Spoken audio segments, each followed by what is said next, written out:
Never before in the history of the capital of India have the police, literally hundreds of policemen, visited the homes of over 40 journalists.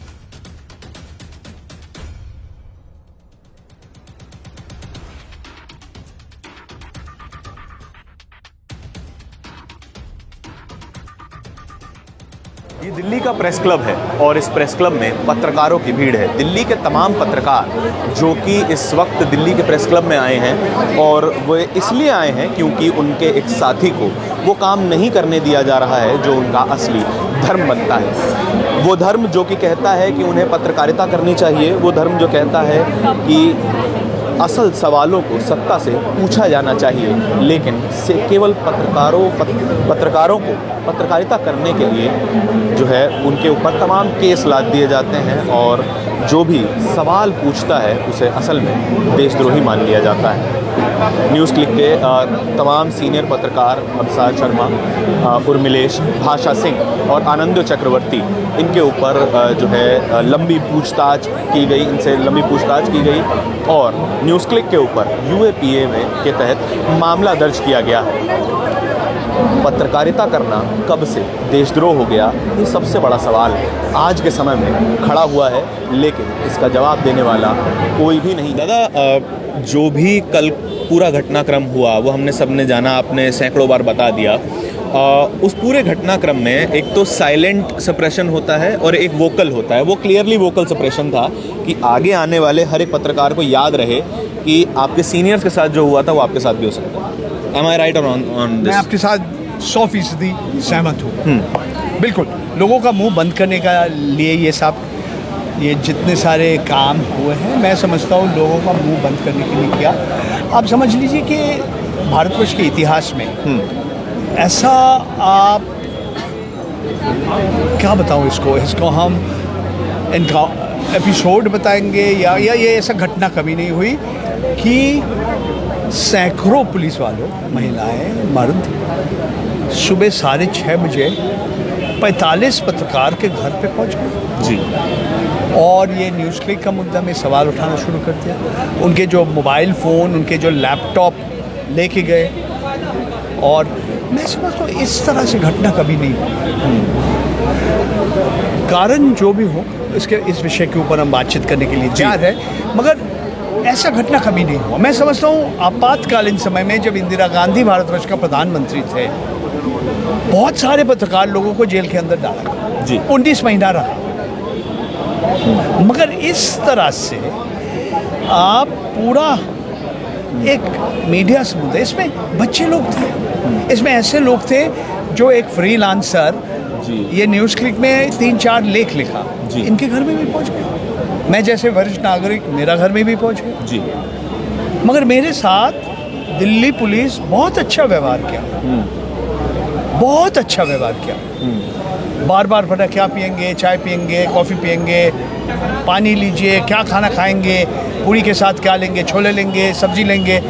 हमारे साथ बहुत अच्छा व्यवहार किया इन्होंने। सिर्फ हमारा समय बर्बाद किया, 12 घंटा समय मेरा चला गया जी।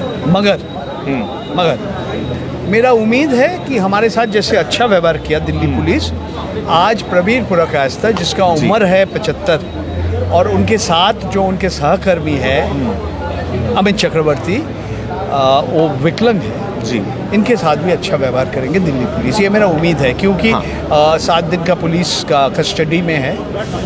सर, आज भी एक सांसद के घर पे ईडी की रेड हो जाती है।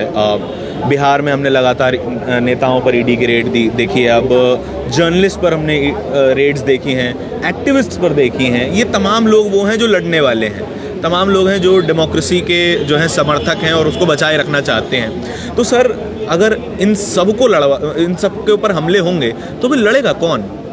कोई ऑप्शन बचा है हमारे पास लड़ने के लिए? देखिए, एक लोकतंत्र में अगर एक विरोधी दल नहीं रहेगा तो सचमुच ही लोकतंत्र नहीं रहेगा।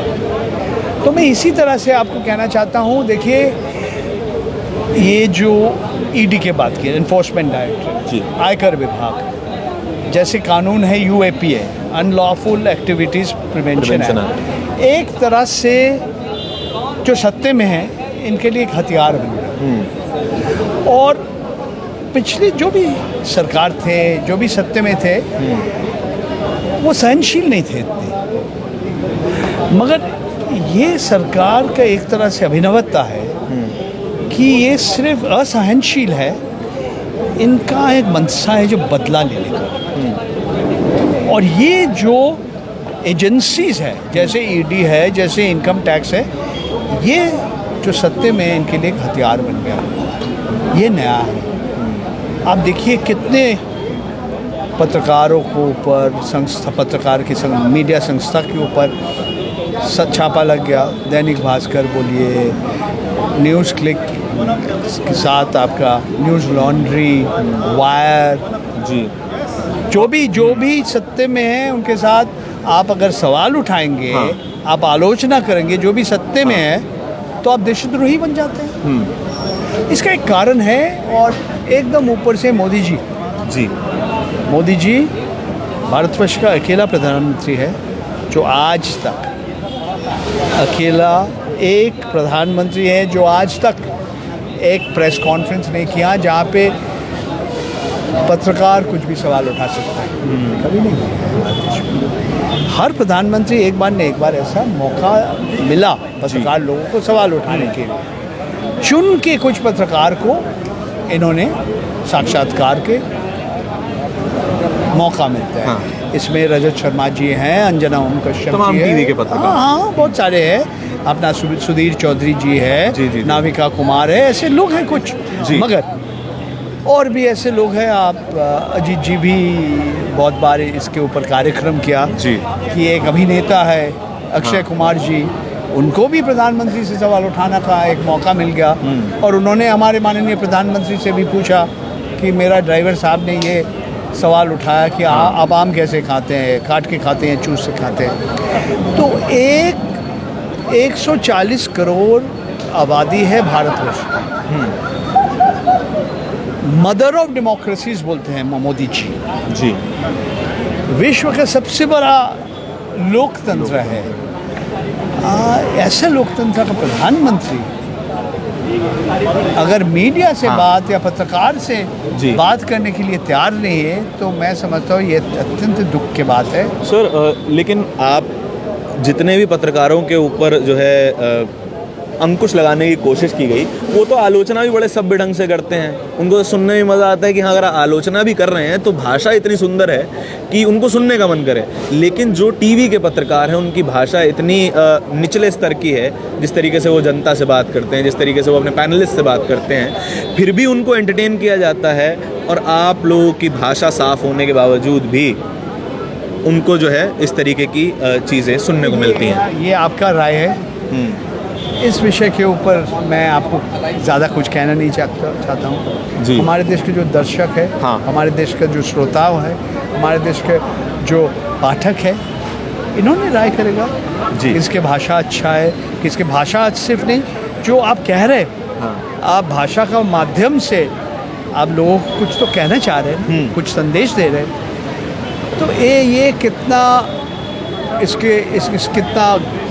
इसमें ये कितना महत्वपूर्ण है नहीं, ये हमारे देश के जो आम नागरिक है, जो आम पाठक है, जो आम दर्शक है, जो आम श्रोता है, वो ही राय करें। आखिरी सवाल सर, आपका जर्नलिज्म में एक्सपीरियंस शायद मेरी उम्र से दुगना है।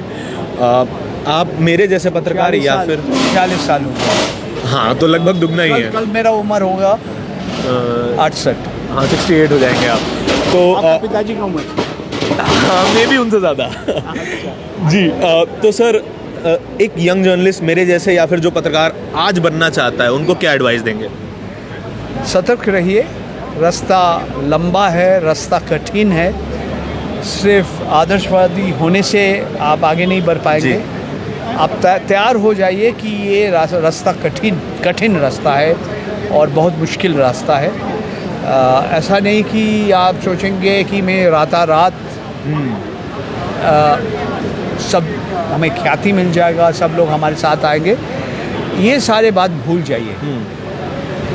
मेहनत करने के लिए तैयार हो जाइए और सतर्क रहिए, क्योंकि ये जो प्रोफेशन है बड़ा कठिन प्रोफेशन है। व्हाट अबाउट द थ्रेट्स, जिस तरीके के आपको झेलने पड़े? हाँ, थ्रेट्स है, मेरे को भी झेलना पड़ा। मैं अकेला भारतवर्ष का नागरिक हूँ कि मेरे खिलाफ गौतम अडानी जी का वकील एक ने 6 मानहानि का केस लगाया, 5 है गुजरात में, 1 है राजस्थान में। मैं अकेला पत्रकार हूँ भारतवर्ष की, ये मेरा नाम ये हिंडनबर्ग रिसर्च में भी आया। तो ठीक है, आ गया। अगर मैं मुंह बंद करके बैठ जाता हूँ तो वो कहेंगे अब तो डरा दिया आपको, तो वो जीत जाएंगे। ठीक है, 6 केस है और 6 और लगा दीजिए हमारे, और क्या करूँगा जी। मेरा बीवी खुश नहीं है, मेरा बेटी बच्चा भी खुश नहीं है, बोला तुम अपने आप को क्या गांधी जी बनने चाहते हो? अच्छा, ऐसे सवाल उठाते हैं, क्या तुम शहीद बनने चाहते हो, हमारे बारे में सोचते नहीं हो? मैं कह रहा हूँ देखिए, मैंने 40 साल पत्रकारिता किया, आज भी कर रहा हूँ। Thank you so much sir. Investigation कर रहे थे, उसके बारे में मुझे नहीं लगता कि अभी कुछ कहना चाहिए, लेकिन मैं ये बात कह सकता हूँ कि वो लोग जो भी इल्ज़ामात लगा रहे हैं हम जैसे लोगों पर, पत्रकारों पर, जो फ्रीलांस जर्नलिस्ट है, जो बिल्कुल निराधार, बेबुनियाद राजनीतिक द्वेष और राजनीतिक मंशा से प्रेरित है, इसको कहने में मुझे तनिक भी कोई भी संकोच नहीं है। बाकी उनको जो आदेश आ रहा है उस आदेश का वो पालन कर रहे हैं। मेरा जो ज़मीर है मैं उसका पालन कर रहा हूँ, मेरा ज़मीर जो मुझे कह रहा है वो मैं कर रहा हूँ। मेरी पत्रकारिता मेरा ज़मीर है और मैं किसी और के लिए जिम्मेदार नहीं हूँ। जो मेरे जीवन की प्रतिबद्धता है, जो मेरा सोच है, उस पर मैंने कोई कंप्रोमाइज़ नहीं किया है। कल एक रेड होती है, आज भी एक रेड होती है, और आज तो संजय सिंह खुल के बोलते हैं कि आ जाइए हमारे घर, हम बैठे हुए तैयार हैं। क्या संदेश है कि देखिए आप लोग इस संदेश को, ये बहुत रहस्यमय चीज़ नहीं है। मैं रहस्यमय की बात नहीं कर रहा। रहस्यमय चीज़ नहीं है। हाँ। चीज़ें साफ है। बादशाह के तोते उड़ गए, हाथ के तोते उड़े हुए हैं। जी। पहले सर्वेक्षण हो गया बिहार में, अब समझ नहीं पा रहे हैं कैसे उसको रिस्पॉन्ड करें। ऊपर से ये पत्रकार लोग हैं जो बिकने को तैयार नहीं, और आप इनकी कीमत लगा नहीं सकते। फिर वो तमाम मुखर आवाज जिसमें संजय भाई भी हैं, आप उनको एक एक करके डराने की कोशिश कर रहे हो। आप खुद डरे हुए हो। डरा हुआ आदमी, डरा हुआ तानाशाह डर को सबसे बड़ी संपत्ति समझता है। एक्सपायरी डेट आपकी राजनीति की बहुत निकट है। सर, एकेडमिया में आप भी रहे हैं और लिखने पढ़ने वाले लोग हैं सभी। आप भी हैं, माफ कीजिएगा, एकेडमिया में आप भी हैं, और ये सुई कहीं भी घूम सकती है। क्या कोई ऑप्शन बचा है? क्योंकि पत्रकार, सांसद, एक्टिविस्ट, कोई ऑप्शन बचा है? कौन लड़ेगा? नहीं, कोई ठेले वाला भी इनके प्रतिरोध में बोलेगा ना, उसके यहाँ ईडी भेज देंगे। पक्की बात बता रहा हूँ, कहेंगे तुम्हारे सेब के अंदर गोल्ड छिपा हुआ है। अच्छा। एक आध वैसा सेब खुद ही रख भी देंगे। ये कुछ भी कर सकते हैं। देखिए, जिसका माइंडसेट ही राजनीति और अपराध का फर्क भूल जाए, उसको क्या कहें। जिस तरीके की जो खबर हमने कल सुनी कि 40 से ज़्यादा पत्रकारों के, कैमरा पर्सन्स, एक्टिविस्ट के घर पे छापेमारी होती है और उनको उठा लिया जाता है अचानक और बिना किसी नोटिस के। आप भी जो है वो सरकार के खिलाफ लिखते रहे हैं, पावर के खिलाफ लिखते रहे हैं। क्या ये सिचुएशन आगे और भी वर्स्ट होने वाली है, कि या फिर ये एक पिनाकल है कि हमें इसके बाद तो कुछ ना कुछ करना ही पड़ेगा? ये तो अभी शुरुआत है। सरकार ने मेन स्ट्रीम मीडिया पे कब्जा लगभग कर लिया है, सभी मालिकों को दबा लिया है। मेन स्ट्रीम इलेक्ट्रॉनिक और मेन स्ट्रीम प्रिंट मीडिया तो सरकार के कब्जे में आ चुका है। अब बच गया था डिजिटल मीडिया। डिजिटल मीडिया को कब्जे में करने के लिए एक तरफ यूट्यूबर्स को ख़रीद रहे हैं, दूसरी तरफ आईटी लॉ ला के धमका रहे हैं। जो बाकी कसर बच गई थी उसको कल की रेड्स के माध्यम से मैसेज दिया गया है कि बच्चों, या तो चुप हो जाओ, इलेक्शन आ रहा है, नहीं तो देख लो यूएपीए के अंदर हो गए, बेल भी नहीं मिलेगा। जिस तरह से रेड की गई, जिन तरह के लोगों पर की गई, साधारण कॉपी एडिटर जो लेख लिख रहा है, कार्टून बना रहा है, इनका किसी फंडिंग से क्या मतलब है?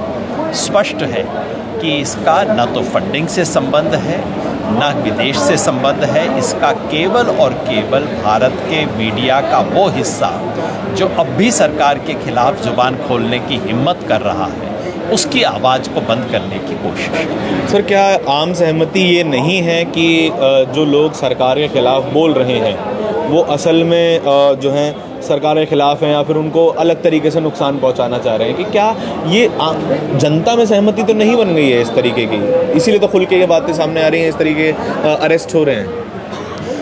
नहीं, इसका जनता की सहमति से कोई संबंध नहीं है, इसका सरकार की बदहवासी से संबंध है। सरकार इतनी इस वक्त अहंकार और बदहवासी दोनों स्थिति में है कि डेस्परेट काम कर रही है और किसी भी तरह से जो भी आवाज़ है उसको बंद किया जाए ये कोशिश कर रही है। तो ये तो इसका संकेत है, इसका जनता से और जनता के मूड से कोई संबंध नहीं है। जनता तो अभी देख रही है और जनता देखती है, जनता समझती है, जनता हर बात को पढ़ नहीं पाती, समझ नहीं पाती, लेकिन जनता सूंघ लेती है कि क्या हो रहा है, और ये जो सूंघना है बहुत भारी पड़ जाता है सत्ता को। हाँ सर, आज भी आम आदमी पार्टी के सांसद संजय सिंह के ऊपर ईडी की रेड हुई और वो बड़ा मुखरता से सरकार को घेरते हुए आते हैं, संसद में भी बाहर भी।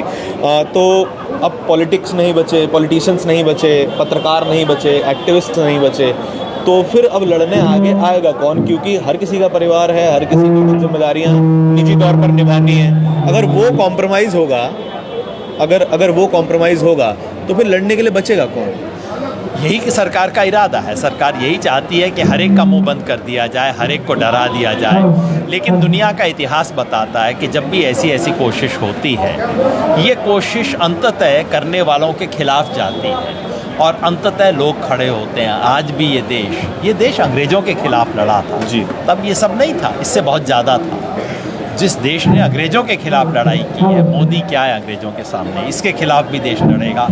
आज सच्चे और ईमानदार पत्रकारों की पहचान है, आज ज़मीन पे काम करने वाले एक्टिविस्ट की पहचान होगी, और आज पॉलिटिक्स में दम रखने वालों की पहचान होगी। मुझे यकीन है कि ये मामला आगे बढ़ेगा और इसका खामियाजा सरकार को ही अंततः भुगतना पड़ेगा। Thank you so much. Good afternoon, ladies and gentlemen. You have to louder, sir. My journalist brothers and sisters, thank you so much for coming in such large numbers to show your support and your solidarity. I'll speak in English for a few minutes and then I'll say the same thing in Hindi. Yesterday at about 6:30 in the morning, 9 police persons came to my home and they asked me several questions, and they wanted to seize my mobile phone, my laptop. I said unless I get something in writing, I'm not going to give it to you. Then they asked me to come and accompany them at about 8:30 in the morning. After they spoke to me about for roughly 2 hours, at 8:30 in the morning, I went with them to the special cell, the office of the special cell, which is at Lodi Road, Delhi Police's special cell.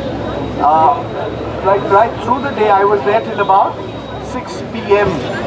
And through the day, various persons from the sub-inspector level to inspectors to assistant commissioner of police and finally the DIG, the Deputy Inspector General, all of them asked me questions of all kinds. Several questions were repeated over and over again. They asked me if I was an employee of NewsClick. I said, no, I'm not an employee of NewsClick. I'm only a consultant. They asked me how much money I had got. So I said, you have all my bank account details. Please check them out. Every single paisa I've got, I've raised invoices and they've given it to my bank account. So I later on realized what was happening. I later on realized that never before in the history of the capital of India have the police, literally hundreds of policemen, visited the homes of over 40 journalists and some non-journalists as well. There were activists and political activists and academics, and they all were asked to go there. Several people, their mobile phones were kept with the Delhi police. Some of them, the SIM cards were returned, but not the main mobile instruments. I was among the lucky few because they returned my mobile as well as my the SIM card after they took all the data out in my presence. Okay, now the questions they asked the same set of questions over and over again, but some of the questions they asked me, I was quite taken aback. They said, have you spoken to the US to one Mr. S. Bhatnagar? I said, yes, I have. He happens to be my brother-in-law. So yes, I've spoken with him. Then they asked me, do you use Signal? I said, yes, I use Signal. They asked me, have you covered the Delhi riots? I said, no. Then somebody else asked me, have you covered the farmers' agitation? I said, yes, I have. So they asked me all kinds of questions. They asked me whether I knew Neville Roy Singham. I said, no, I don't know him. So they were very, very cordial with me. They offered me tea and coffee about 50 times. And they said I can eat some food. They said, "Aap kya chahte hain, puri chola ya puri bhaji?" So they were very, very decent and well behaved. And I just hope they are equally well behaved now that Prabir Purokayastha, the head of NewsClick, and who is being remanded to. Okay, all right. All these guys are here. I'll finish it and I'll go up. Yeah. So Prabir Purokayastha is 75 years old. He has been remanded to police custody now for a week. With him is one of his colleagues. His name is Amit Chakraborty. He was handling the human resources in NewsClick, and he is physically challenged. But I just hope that they treat them as nicely, as well, as politely as they treated me. Now, I have not been able to figure out, I mean, the first information report, which was lodged in the middle of August, has not been shown. All we know that the sections of the UAPA, the Unlawful Activities Prevention Act, are sections which deal with financing of terror. So I'm quite mystified and puzzled. Let us assume what the New York Times has said is correct. But the question would be, where does terror money come into all this? I'm not able to understand. Maybe the courts of this country will be able to understand. So I don't think ever in the city have so many journalists been rounded up together. Whether you want to call them questioned, whether you want to call them interrogated, whether you want to call the presence of police persons in their home at 6:30 in the morning as raids. These are all definitions. All they kept saying that, we are we are conducting investigations. So please cooperate with the investigations, and that included submitting your mobile phone and your laptop, and that also includes that you've given them the password. If your phone has a key, then you give them the password. So this is where I come from, and I think the message is coming very, very clearly. It's coming to every single journalist, every single independent journalist. What has happened yesterday, in my opinion, will have a chilling effect on independent journalism in this country. So this is, I believe, what is happening, and I do see this as a black day for the press, for the media in India. So this is all really I want to say. और आप लोगों को मैं एक ही बात हिंदी में कहना चाहता हूँ कि कल सुबह 6:30 बजे 9 पुलिस डिपार्टमेंट के लोग हमारे घर में पहुँचे 6:30 बजे सुबह, और हमें बहुत सारे सवाल उठाया न्यूज़क्लिक के बारे में सवाल उठाया कि yeah, I'll have to go there and speak. I can't do anything about this. So ये भी उन्होंने सवाल उठाया कि आप इनको पहचानते हैं, इनको पहचानते हैं, आप नेविल रॉय सिंघम को पहचानते हैं कि नहीं? मैंने कहा नहीं, मैं नेविल रॉय सिंघम को नहीं पहचानता हूँ। और इनका पैसा कहाँ से आया? तो मैंने बोला कि मैं न्यूज़क्लिक के साथ मैं सलाहकार हूँ, मैं एम्प्लॉई नहीं हूँ, मैं नौकरी नहीं करता हूँ न्यूज़क्लिक में, और मैं 2018 से मैं काम कर रहा हूँ, और जो भी हमें पैसा देता है, रेम्यूनरेशन देते हैं, सारे मेरा बैंक का खाता में आ जाता है सीधा। मैं इनवॉइस देता हूँ और वो इनवॉइस से सीधा मेरा बैंक का खाता में पहुँच जाते हैं। और आपके साथ आयकर विभाग है, आपके पास बैंक है, ये मेरा बैंक का खाता का नंबर है, आप खुद चेक कर लीजिए। और मैं सोचा कि बहुत अजीब अजीब सवाल उठाया। एक सवाल था कि आप क्या अमेरिका में एस भटनागर से बात किया। बोला हाँ, एस भटनागर मेरा बीवी का भाई है, he is my brother in law. और इस तरह से बहुत सारे सवाल हमें उठाया, हमसे पूछा कि आपने सिग्नल का इस्तेमाल किया। मतलब हाँ, मैं सिग्नल का इस्तेमाल किया। हमें कहा कि आपने दिल्ली में जो हिंदू मुस्लिम जो राइट हुई थी, जो दंगा हुई थी, आप इसका रिपोर्ट किया। मतलब नहीं किया। मगर आपने बोला कि आप किसान आंदोलन के बारे में आपने कुछ लिखा था। तो मैंने बोला हाँ, मैंने लिखा, मैंने वीडियो बनाया। और इस ऐसे बहुत सारे सवाल उठा, मेरे से बहुत अच्छा व्यवहार किया। बार बार मेरे को चाय, कॉफ़ी और क्या पूरी, छोला, ये सब देने के लिए वो तैयार थे। तो अलग अलग लोग, सब इंस्पेक्टर से शुरू करके इंस्पेक्टर से additional commissioner, sorry assistant commissioner of police से एकदम DIG तक, अलग अलग लोग, अलग अलग समय हमें मिलना पड़ा। मेडिकल एग्जामिनेशन हुआ, हमारा जो फ़ोन था इन्होंने देखा, सारे सामान उनमें से जो भी डेटा है वो निकाल के रखा। तो मैं समझता हूँ ये जो किया, और मैं समझता हूँ दिल्ली के इतिहास में ये कभी नहीं हुई कि एक साथ सैकड़ों पुलिस अधिकारियों ने 40 से ऊपर पत्रकार का घर में 6:30 बजे पहुंचा।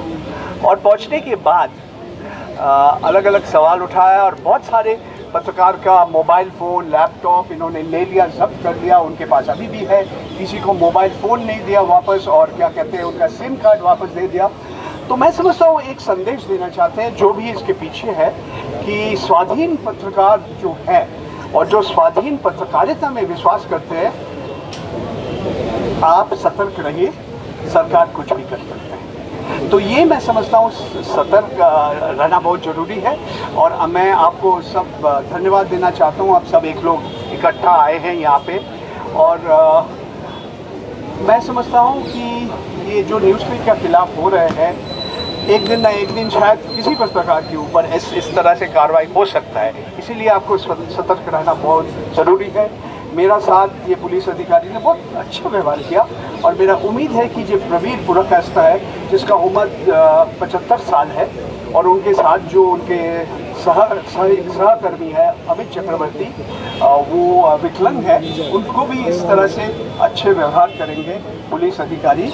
और बाद में क्या होगा नहीं होगा ये समय बताएंगे, अदालत बताएंगे। सिर्फ ये कहना है कि न्यूयॉर्क टाइम्स ने कहा कि एक व्यक्ति जिसके साथ चीनी कम्युनिस्ट पार्टी का कोई संपर्क है, इनके पैसे लेके न्यूज़ क्लिक चल रहे हैं। मगर ये न्यूयॉर्क टाइम्स का जो लेख आए हैं, इसमें ये नहीं कहा कि ये व्यक्ति जो नेविल रॉय सिंघम है वो गैर कानूनी कुछ काम किया। तो हमें समझ में नहीं आ रहा कि ये जो आतंकवादी का पैसा चीन से अमेरिका होके भारतवर्ष कैसे पहुंचा। मगर ये सारे काम है अदालत के। इससे पहले ED एनफोर्समेंट डायरेक्टरेट ने न्यूज़ क्लिक के ऑफिस के ऊपर छापा लगाया था मार्च 2021 में। फिर आयकर विभाग पहुंचा, फिर दिल्ली पुलिस के इकोनॉमिक ऑफेंसेस विंग भी पहुंचा, और अब ये UAPA जो अनलॉफुल एक्टिविटीज प्रिवेंशन एक्ट का मदद लेके प्रवीर पुरकास्ता को आज गिरफ्तार किया, और 7 दिन उन्होंने पुलिस के कस्टडी में रहे। धन्यवाद, नमस्कार।